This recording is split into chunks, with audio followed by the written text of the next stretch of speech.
Tapos welding ang natin yung tubo na yun. Welding na siya ng tubo.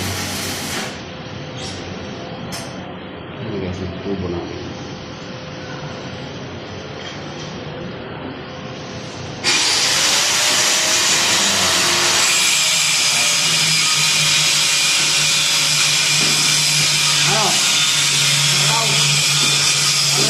Gusto ba na kayo fitting?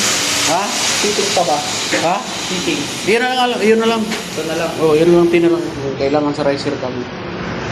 Kailangan ng ilang inches ba yung level bar natin? Ano, yung ganyan lang haba, level bar, magnetic.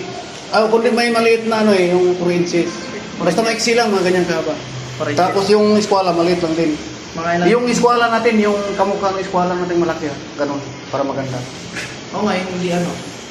Hindi adjust. Oo. Sabi ko ito na lang talaga. Oh, yan na nga. Si Jimar, wala na siyang idadagdag dyan. Wala. Sige, yun na lang. Yung fittings na ano, 10 piraso, sabi na sir, ito sir. Saan bang ano? Ito T. Ha? T. 2x1. Ano to? O, T 2x1.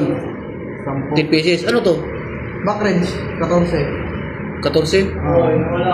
Wala nga kasi. O, sige, 14. Yan na lang sir, yan na lang daw sir kasi gamit. Sabi na sa sabay-sabay na doon natin. Wala na. Wala ang fittings kailangan. Wala na. Oh.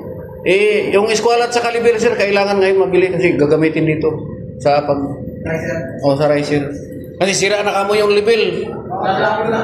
Sira na kasi di na maggamit na tulingig na. Ay,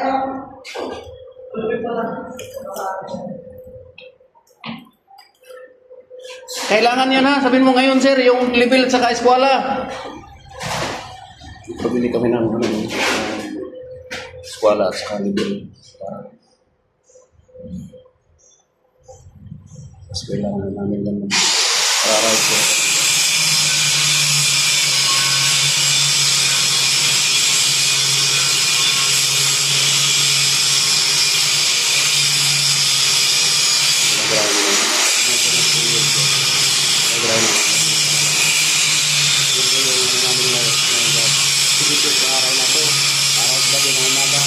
Ay, nag-welding na yung pinakit. Kapag nag-welding, pinag-dry na yung tubo, i-drag na para may stage na bago ito. Maraming salamat.